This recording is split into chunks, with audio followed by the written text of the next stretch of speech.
Okay, welcome to our listeners to another episode of our SRS podcast. I'm your host for today, John Vorhies, and I'm from Stanford. And today I have the pleasure of interviewing Dr. Pramod Bhilare, who is from India, and he is the winner of our 2023 Winter Global Outreach Fellowship. And we're going to talk to him a little bit about his experience today.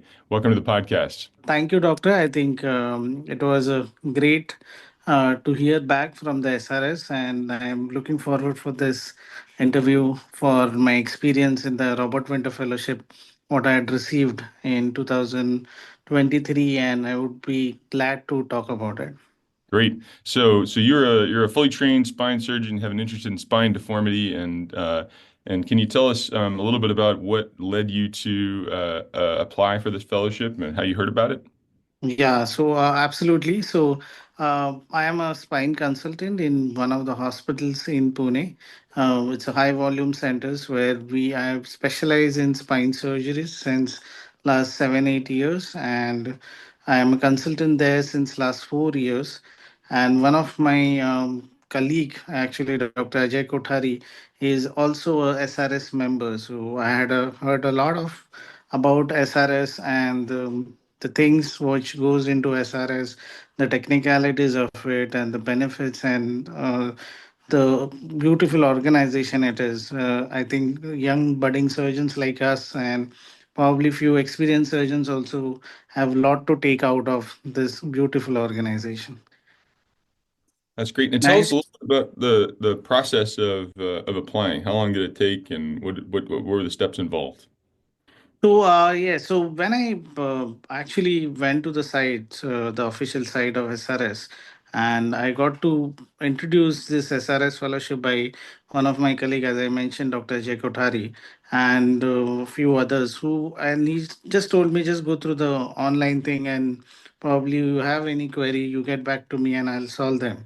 But I can say it had a beautiful user interface. When I went there, it had all there. I hardly took any time to go to the fellowships part and look at what are the different fellowships I can apply for, and what are the past fellows. So that also benefits if for some reason you are in contact with those past fellows. They give you a heads up what goes into this organization and what you can look forward when you're applying for these fellowships. And my forte was, I do a lot of degenerative work as well as deformity and endoscopic work, kind of from one end to the other end of the spine. But I kind of do this diverse portfolio as far as spine surgeries are concerned. That I had a keen interest in developing my skill sets in terms of the deformity surgeries, and it was none other than this SRS, which is the Scoliosis Research Society, which gave me the extreme beautiful experience and a wealthy experience regarding my deformity career and the skill sets. Well, glad to hear it. I mean, there's many other surgeons like you who benefited from Yeah. expertise of our mentors within the SRS. So, did you know where you wanted to go when you applied? There are few centers which have been given where there are SRS members and you can apply for it. But I had discussed during the SRS fellowship also with the coordinator, and again, heads up to her that she helped me a lot during the SRS fellowship, and she told me what are the different centers available in the fellowships. And also, if you want to go beyond these centers, then the only requirement what you have is there should be an active SRS member attached to this hospital. You can apply directly to them. And if there is any need where she needs an intervention, where she need to discuss to the mentors there, then she is happy to help. That was a great help during that, and I think this was a great opportunity to choose the different SRS members around, and also look what kind of a work these guys are doing. And I would again tell that if this was not there, then I wouldn't have known there are so many active SRS members around this globe, and they are doing excellent work. When I actually tried searching them, it was a great help. Great. And so, tell us where you ended up going. Yeah, so I did apply to the Wooridul Spine Hospital. Actually, before that, I did apply to the Singapore hospital with Dr. Gabriel Liu, but for some visa reason, there was some problem, and the tenure when they had told me to come, I had my personal commitments here. So I in turn selected Wooridul Hospital, and there Dr. Junsip Bey was an excellent mentor and host who just guided me through my path, right from getting in contact with the secretaries and then doing the visa process, and also helped me a lot there. Great. And how long did you spend there? So I spent almost 6 weeks. So that was the maximum which was allowed, and I must say I've enjoyed. And I tried to use the entire 6 weeks, seconds to seconds. Like I didn't leave even a day less. I was like I want to complete those 6 weeks and not four, because what was given there is 4 to 6 weeks. I said I want to go for the maximum here and get the maximum benefit out of this fellowship. So I went from 20th March somewhere and completed up to 30th April. So almost 42 days I was there. And what were your days like there? Were you spending some time in clinic watching mentors? Were you in the operating room? Yes. So again, it's known to everyone that Wooridul Hospital again is a very very high volume center where the surgeries goes in tunes of 40 to 60 per day. So and that the deformity surgeons are anywhere between surgeries are between anywhere between 4 to 8. And then there are endoscopy surgeons you can watch for the cervicals. There are lot of A lifts and O lifts these guys do. So the typically the day used to start somewhere around 7:38. On every Thursday, they used to have this all Wooridul meeting where the Wooridul hospitals from other areas used to come online, discuss their difficult cases, or at times do a journal club, and then proceed to the surgeries. So surgeries typically used to start somewhere around 8:39ish, and they used to go almost till 4:35. So that was the entire day, but they allowed me to come to the OPDs if I wanted. But because of the difficulty in the language, because they speak Korean and I had no idea about this Korean language, so I used to find it difficult. I tried 1 or 2 days, but then I used to hang out with the fellows and we used to discuss a lot of their old cases and probably the prospective cases in the coming weeks and all.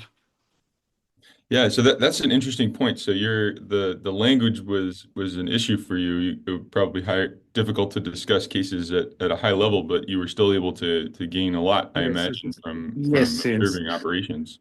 Yes, yes. So, at times, typically, what I feel the complete circle of learning happens from patient history to their outcome in the post-op period. But the Mm. fellows there used to help me out. I couldn't contact or even discuss well with the patients there, but the fellows used to help me out with the patient symptoms. What are the patients who need at that time? How are they suffering? And how their suffering has decreased after the surgery. So everything was held by the fellows there, and at times mentors also, because in certain areas the mentors were the direct contact for me. So they used to help me out with those queries also. Why don't you give us a few examples of some things that surprised you that you didn't necessarily expect when you went Yeah, there? so yeah, absolutely. So one, I had heard of the Wooridul Spine Hospital being a number one in South Korea, doing a lot of volumes of surgery, but to a tune of having a 40 to 60 surgeries a day was remarkable. I mean, I For used to sure. always feel that we at Sancheti Hospital in Pune we have a high volume center, but after going there, I was truly humbled. I was like, this is what they do. This is extensive. They have 11 OTs where they do surgeries and more than 15 surgeons who are operating day in and day out. So that was a remarkable thing. The kind of hard work they put in for their days was another surprise for me, because I always felt the Asians, especially Indians, are hard workers. But then when I saw the Koreans, I think again I was humbled that these guys are way hard worker and dedicated to their patient care. So that was another surprise for me. Third was the overall humbleness among the mentorship, the very probability of going them, easy to approach kind of an attitude among the mentors and the people along was beautiful. Whenever I asked for a help, never I got a no from them. It was always any queries, just approach me and I'm going to do the best to make you comfortable. So that was another host characteristics I think was very humbling for me throughout my 6 weeks of experience. And fourth thing was the beautiful weather and the developed country it is. So that was apart from the fellowship, I think that was beyond what my expectations was. And I went typically in a transition period of weather, which is from cold to a slightly warm. I think that kind of supported my Indian culture, where I can kind of had not only a very coldy temperature, but then soothing into a warmer temperature, very compatible to my style. So the weather was again good, and the places around whatever I got to know in my evening or even the night times or at times on holidays was excellent. And the last but not the least, the food. Food was something I never expected I would like, because we again Indians, we think that we are spicy surgeons, so we kind of eat a lot of spicy. But I think I had my one of my fellowship was in Japan a couple of years back, and then what I saw there was almost no spice there, but there was speciality here, that is Korean spicy. So that was again what I got to know. And they take care of their entire staff there. That was again beautiful, right from their breakfast to their lunch to their dinner. Everything was taken care of by them for the entire staff. So that was again new, and few of the things I tried implementing in our own hospital that could was a game changer for me. So these were the new things, surprises I didn't expect, but yeah, it kind of changed my entire attitude towards being a spine surgeon, and also my approach to my lesser beings or even for my staffs. Yeah, so it sounds like you took a lot away that wasn't necessarily directly related to spine surgery, maybe sort of Yes. how medicine was practiced and how, Yes. yeah. So can you give me some examples of what you mentioned you tried to implement some things when you came back. What did you do differently? Yeah, so one thing was the dedicatedness that you should start your surgery at this bang on time and make sure that you have the bestest of the staff. So when I saw their staff, the staff was ultra supportive, and they were very quick in their hands. So that's what I saw. Even for the deformity surgeon, when I saw the deformity surgeons, they were doing quick within no time. They're putting screws.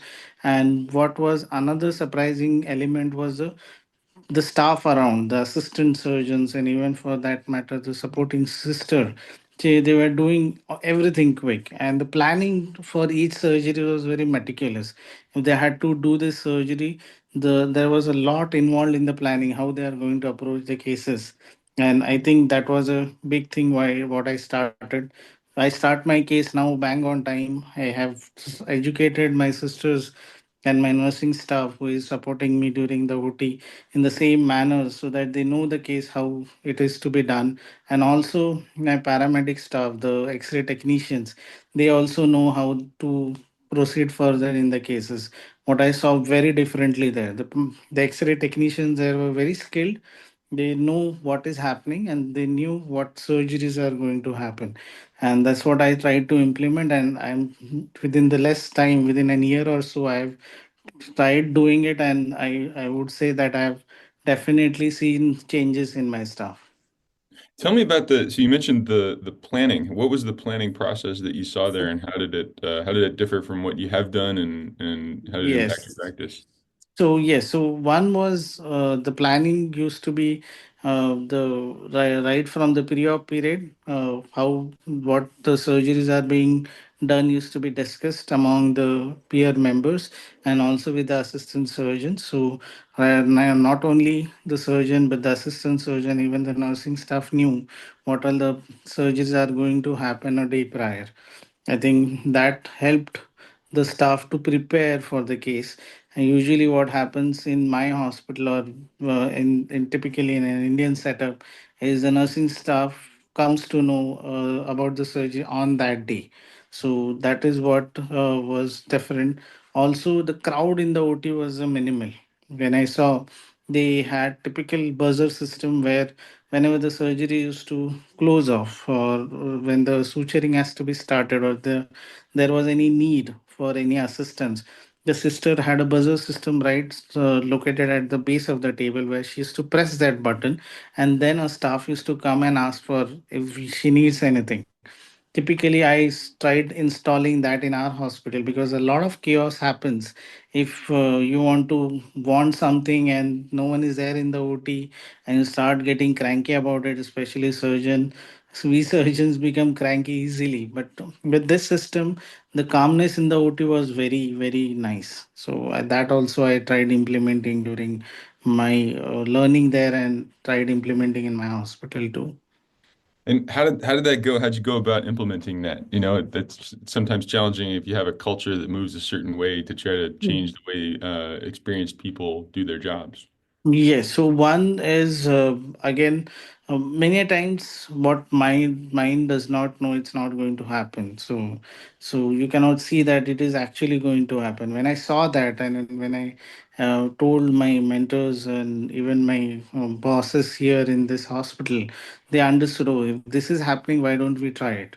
So we tried that for the first 3 months, and surprisingly it worked beautifully, and they thanked me really for that, that giving that idea that could happen. And so it always is, we as a surgeons, we always think this is not going to happen, how this can happen so smoothly. But when you see something happening, then the mind starts working in those lines, and definitely you can implement in your own setup also. Yeah, great. So we talked a little bit about some systemic examples. How about like working in your hospital system? But how about sort of clinically? Did you see any types of operations that you weren't used to, or have you taken any clinical or technical pearls back to your current practice? Yes, yes. So typically, Indian surgeons, Indian spine surgeons are posterior surgeons. We do a lot of posterior work, posterior stabilization, posterior derotation. But then what I saw there was they are both anterior versus posterior. In select cases, especially lumbar spine, where is huge need of anterior surgery, where you can decrease on to the levels of fixation, thereby giving few mobile days to the patient. The anterior surgery works well. So when I saw that the anterior surgeries are giving such a great result, I think that was a good learner. And this does not happen much commonly in Indian setup because we, like Japanese, are more of a posterior surgeons. Great. So you've incorporated a little bit more anterior operations into your practice now, huh? Yes, yes, yes. Did that require sort of learning a new skill set or collaborating with new teams, or how'd you go about doing Yes. that? So, what again, they collaborate well with the CVTS surgeon, the cardiovascular thoracic surgeon. So, I started doing that in our setup also, collaborating well with the CVTS surgeons, and also certain oblique surgeries like olive surgeries. What we, again, I was not very acquainted with, that I learned a lot in those areas, and especially for degenerative scoliosis, I think it works well where you are able to put a big size cage through a not very anterior but a slightly oblique, that is an OLIF approach, and thereby improving the curvatural deformity of the patient. Mhm. Great. So, was there anything that you saw that you think you worked really well in that environment that you don't think that would work in your practice? Ah, okay. So I think majority of them regarding the deformity surgeries was quite clear that I could implement them with slightly, I would say, more experience and some pushing from my bosses. But there were few like doing endoscopic surgeries in local. Now this is not deformity, but when I saw that all their transforaminal surgeries happen under local, they don't give GA at all.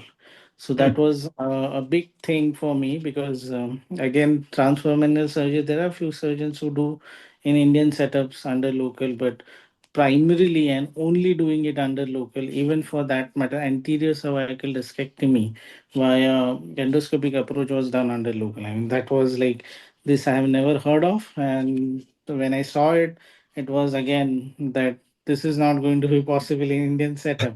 I have really not tried the anterior surgery, via local approach, but I'm doing transforaminal surgeries via local, and I've got excellent results because of that. Oh, that's wonderful. That's great.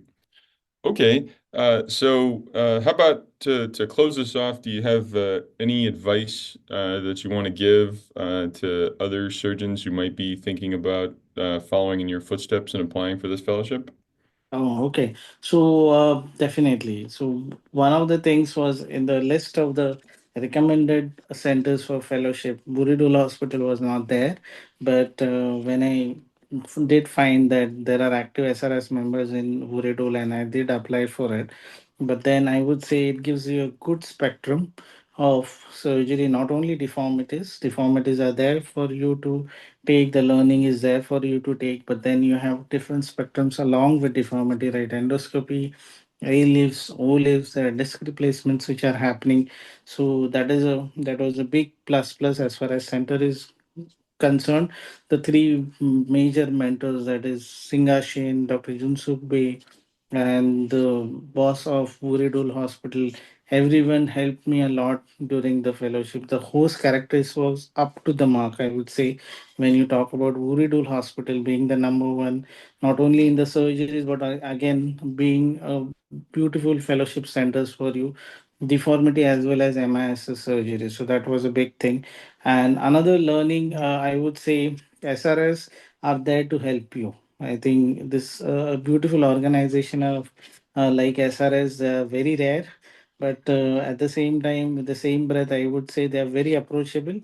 I simply applied through those requirements which they had sent, and they purely select you on merit. It's There's no obviously any inputs from any other person here. So I think there are very few organizations left like this who are actually selecting people on merit, and people and fellows in places like Southeast Asian countries where you want to really explore the deformity surgeries like this, and even plan for US and even Canada for that matter. These or the recommended Rady Children's Hospital, which were there in their centers. If you have to do it, then SR is the place where you need to apply. So I think that was a big learning, and I look forward for. I've got multiple queries from many of my Indian colleagues and fellows asking for how did you apply for this era SRS fellowship. They are looking forward for it, and they always felt that is there something they can do other than filling up the form. And I said no, just have to fill up the form, just wait for their reply. They are considering a genuine participation of the fellow, and they're putting everything on the merit. So that is, I think, the beautiful experience what I received from SRS. Even for that matter, the prize money which was there, uh, I get to spend first, and then they are going to reimburse. I thought that is the reimbursement will be a tedious process, and I don't know how it is going to happen. But again, to my surprise, it was a very smooth process. Within a week or so, I got the reimbursement back, and again, it talks enough about the SRS, how professional people are at SRS. So thank you, SRS, again for giving me, and thank you all for helping me with this beautiful experience, which I'm sure not only for me, for many of my fellows who are going to learn under me, it will be a great experience to teach also. So thank you very much. Yeah, well, thank you for taking the time to share your experience with me and all of our SRS members who are listening to the podcast. You have a Yeah, great rest of your day, yeah. evening. Thank you What time very is it much. there, actually? It's actually night 9, so Okay, well, it's 7 in the morning for me, so yes. I'm so sorry. I'm getting you up early to I'm a this. surgeon. It's no problem at all. Absolutely, absolutely. Thank you very much, All doctor. right. Bye-bye now. Bye bye. Bye bye.